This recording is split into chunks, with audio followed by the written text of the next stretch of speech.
So, yes, let's go ahead and share this straight from Ms. Danelle Dixon. All right.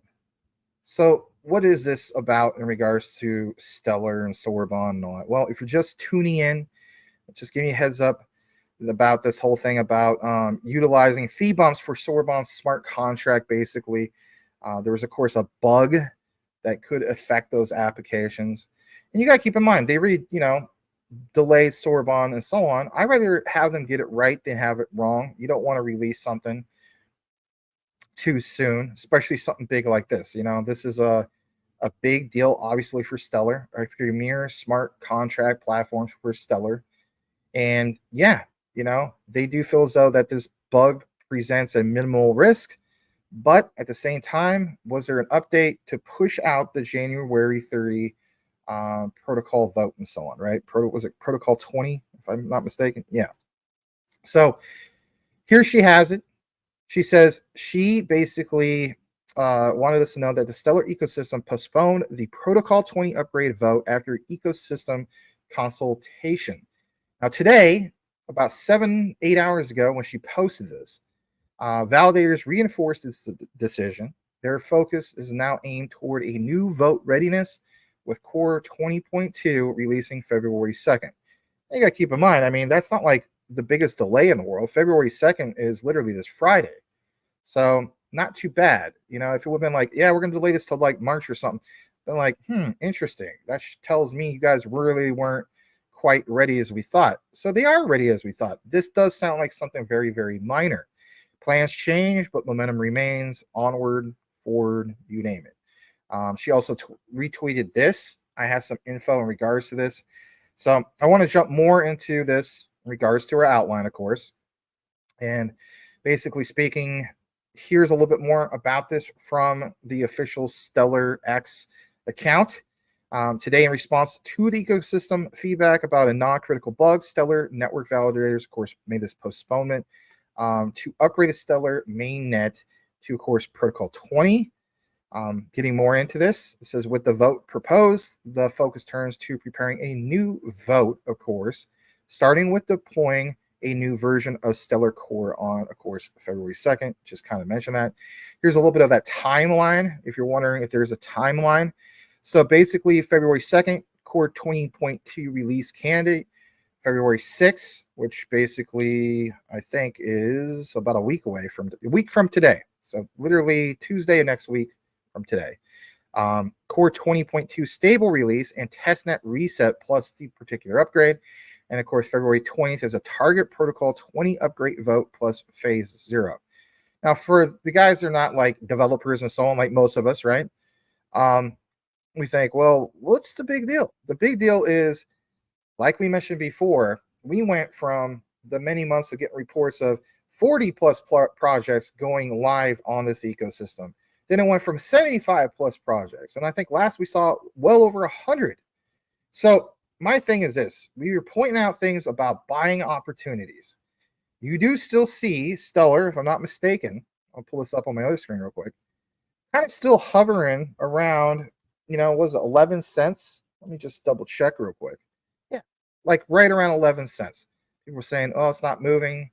I don't understand what's going on. What's going on is you got to understand that this is also kind of like XRP, in my opinion, where you got to wait and see what happens with it. But they have a lot of connections. But Stellar, in my opinion, Soroban, in my opinion, will be the next big shock. I could be wrong. Never said I was the type of guy to come on camera and be right about things every day. But again, so many other projects that would just dream to, have 5, 10, 15, 20 different projects to just go live to contribute towards the ecosystem. I hold a lot on Luna Classic still. I don't talk about Luna Classic all the time, but, one of the things I've always mentioned was how cool would it be to have a thing in which you could have various different projects come back into the ecosystem or new projects into the ecosystem. Well, you already have that with Stellar. And how do you have that? You have that with, for instance, Soroban. So I do think that at some point when you have a few, stars that will shine out of 100 plus ones that are going to be part of that ecosystem, it just makes sense that something out of that would be utility in motion, and something out of that might be the shining star of the mix. How do we know that? Well, good examples are all over the place. I mean, for instance, Agix, look how that turned out. My God, I mean, I think we started talking about them around 2 or 4 cents. That blasted off to over 70 cents, 75 cents at one point. There's lots of different examples. I think that's what you will see with Stellar. Could be wrong on the short term, but long term, no. And I'm going to basically stick to my guns about that. Getting into this a little bit more, why you guys want to pay attention to this. So there is this whole thing that was posted, I should say, over officially at the stellar.org blog developers post, right? You get into the whole nitty gritty about this. This is what Danelle was kind of talking about. We kind of talked about most of this. But the thing I want to bring to you guys about why this is so significant, and if anything, why it matters to you, well, there is some things that matter. And you got to keep in mind, it's not something that is just going to be like, oh, overnight we're going to fix all of this and everything's going to be good. Something else could come up. But from what I gathered in the research in my own notes, that, Soroban's, Stellar and Soroban's deployment of this new version, basically to their testnet validators, if you will, to perform a quote unquote reset. I'm not talking about the great reset, but a reset. Basically, it's like this. Anyone who runs Stellar infrastructure will have basically until February 20th to, of course, install this new version for the validators, so on and so forth. What's the significance? There's got to be some kind of significance. Well, it is a major step towards Soroban mainnet launch. And you have to keep in mind that the deployment to testnet validators does mark a crucial phase in the integration to Soroban smart contracts, of course, on the beloved Stellar network. No kidding. But it does allow for real-world testing and, of course, bug fixing for the final mainnet launch. I love this. I'm a gamer, as you guys know. I haven't played any video games since September. Been too busy, but I do miss playing games, and it's part of my dream for the future. I've always been the guy in which, if I had a new game coming out in the past, that I would be the guy to do alpha testing, beta testing, and so on. I can appreciate that they want to get this right. Now, the other significance about this is decentralized governance. Hear me out on this for a bit. The vote by validators on February 20th definitely showcases the demographic nature of the Stellar ecosystem. Back to the whole thing I was talking about earlier, about having some shining stars being contributed or brought forth in that ecosystem, where basically network upgrades are, of course, decided by collective agreement, but you also got to keep in mind that every single one of these projects, they're going to be on Stellar Soroban mainnet, for instance. You're not going to have a major engine overhaul. This is where you get back to the whole thing of the 3 lines of code. You're not going to have to go in and spend a lot of time and a lot of exhausting effort and a lot of money, being overspent on the budget to get things done. Now, this whole thing in itself is going to unlock some possibilities. And basically, from what I gathered, Soroban opens the door for innovative applications, as we know, on Stellar. And it does include some of those in regards to DeFi, DAOs, and more complex financial instruments. But at the end of the day, a premier smart contract platform such as Soroban will be the key to more of those dApps. Now, I have been paying attention to what's going on with Hedera, and I will bring you guys some more information in regards to my own take on Sauce. Shout out to Tim Shea. Saucer Swap, the native token, exchange token, if you will, for that. I think there's still value when it comes to exchange tokens, particularly like that one. But we are understanding that this opens up that pathway forward for multiple dApps and the ones that are associated with DeFi and DAOs and so on. So they do need to get this right, because when we look at, let's face it, things on the chart, and other projects that will come into the mix that are low market cap gems, you want to see those launch the right way and not the wrong way.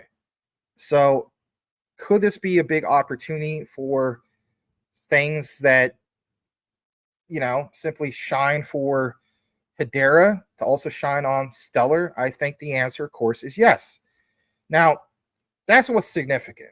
Now, these are next few things I want to get into is what really, really stands out in regards to this, because it is an upgrade and it's not just any particular upgrade, right? So you got to keep in mind, this is a phased rollout, and splitting the testnet deployment and validator vote allows for careful testing and, of course, ensures sufficient time for community preparation. Soroban has done a great job of communicating not only with their own devs, but also we as in fans of Soroban and the community. Speaking of community, this is all community driven for the most part. And you got to keep in mind, emphasizing collaboration and communication among ecosystem participants, again, back to what I was talking about earlier, does foster into the whole concept of trust. So we're always talking about trust. You don't have the trust, you got the greatest darn utility out there, but if nobody's going to use it because they don't trust it, do you really have utility motion? Or do you just have a 1960 something, Ferrari California sitting at Cameron's house from, Ferris Bueller's Day Off, and he just cleans it with a cloth or whatever and never gets used? That's a good point. You don't want it to be that case. You want to be where we take this sucker out for not just a test drive, but then you have multiple cases of not just a Ferrari, but other ones and so on. And everything is going smooth, and it's just this giant, great sense of euphoria because everything's working right. Yeah, we got to get to that point, but we're not there yet. You got to keep in mind that it could get there, and it's going to get there soon, but you got to have your ducks in a row. This reset, okay, on February 6th implies a clean slate for testing. It does. It will now, enable focusing of evaluation of Soroban functionality. This February 20th deadline, on the other hand, for validator vote does require a decisive action, of course, from network participants, and I think we'll see that. The other thing I want to point out is that ongoing communication, like we know, is very, very crucial, and it will help ensure everyone is informed and prepared for, of course, the upcoming changes. Overall, the February 6th testnet deployment is a significant milestone for, of course, Stellar's journey. It's been a long journey. I mean, they've been working on this for a long time. But basically towards smart contracts, or a premier smart contract platform. Its success, of course, hinges on collaborative efforts within the community, the ecosystem, and I do feel as though it's going to pave the way for an exciting future for the Stellar network. This is why I put so much emphasis on it, because I realize that this is going to be the biggest, most radical change for a positive thing for Stellar, in my humble opinion.